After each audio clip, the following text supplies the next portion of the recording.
Do you want an amazing marriage? Are you ready to take your marriage to the next level?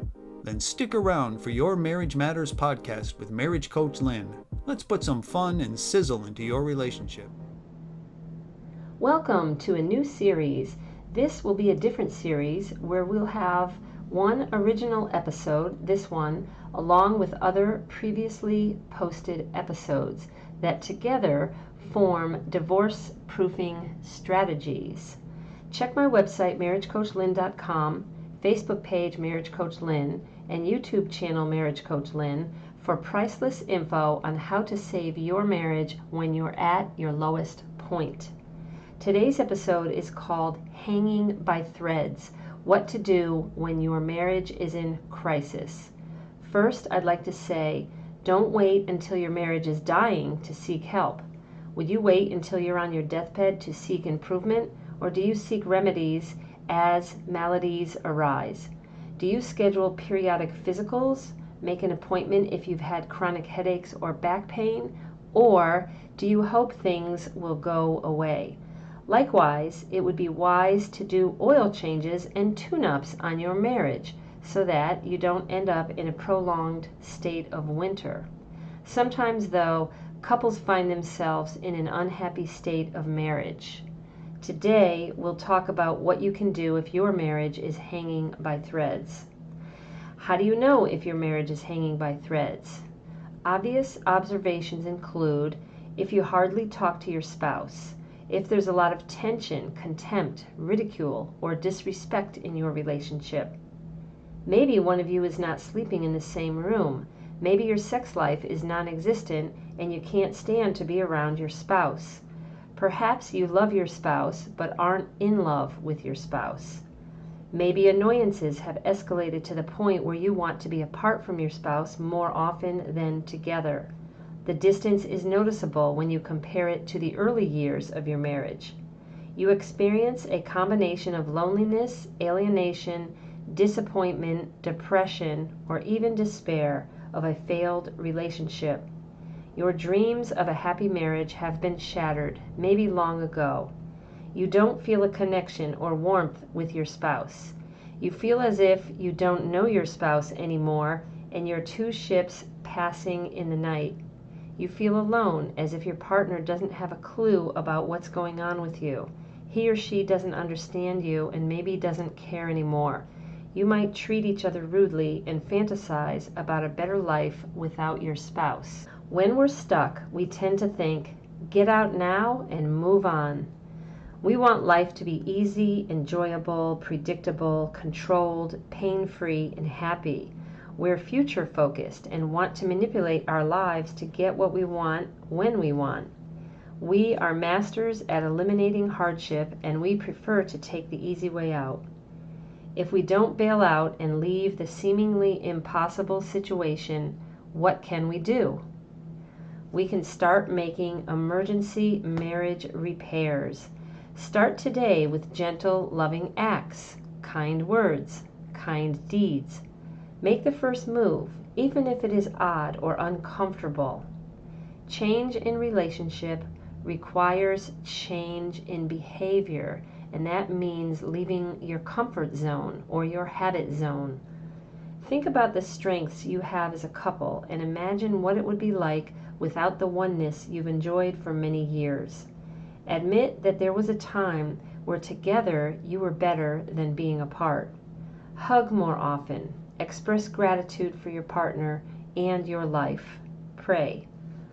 Keep in mind that the goal is to get your relationship to a level of maintenance and eventually a thriving point. For now, you're trying to inch it forward. And every inch matters and counts. It's tough when one partner says, I'm done, I don't care, I want a divorce. Many divorces occur because one spouse is done with the marriage. I'm sorry about that. It takes one to ruin a marriage, but it also takes one to make small steps in trying to influence change. It takes two to build a thriving marriage, but oftentimes it can take one spouse to have an impact on the other. Are you that one spouse?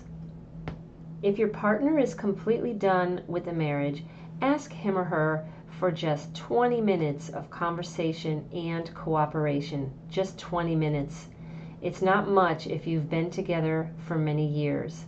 Here's what you can do. It's called Saving Your Marriage in 30 Days. And I came up with a few questions that should really help you if they're answered honestly.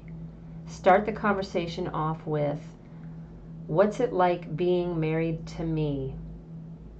Each of you answer the following questions separately and then come together for a discussion. What does marriage mean to me? That's the first one. Number 2, what's one thing I can do to save this marriage? Each answer separately and then reveal to each other your answer. Listen to your spouse. Number 3, what am I willing to do to change myself for the betterment of our marriage? Then spend a week or month doing it. After the week or month, discuss if you followed through. Number 4, ask your partner, what can I do that would make you want to stay in this marriage with me? Each of you agree on something and then do it. Do you believe that happiness is the byproduct of making someone else happy or serving others? As Henry Ford once said, don't find fault, find a remedy. It's easy to blame someone else and to not take a good look at ourselves, but change starts with us. Don't find fault, find a remedy. Everyone should get married with the idea that divorce is not an option. Keep in mind that divorce is not an option. Let me repeat the questions. What's it like being married to me? What does marriage mean to me? What's one thing I can do to save this marriage? What am I willing to do to change myself for the betterment of our marriage? What can I do that would make you want to stay in this marriage with me? We know that knowledge doesn't benefit us unless we take action. In turning your marriage around, you might want to try the following. Number 1, deal with past failure. Don't ignore it, but look at yourself and where you were at fault, not your partner. Bring your indiscretions and major mistakes to the attention of your partner. Admit it, discuss ways to repair, and what you will and will not do in the future to prevent against your failings.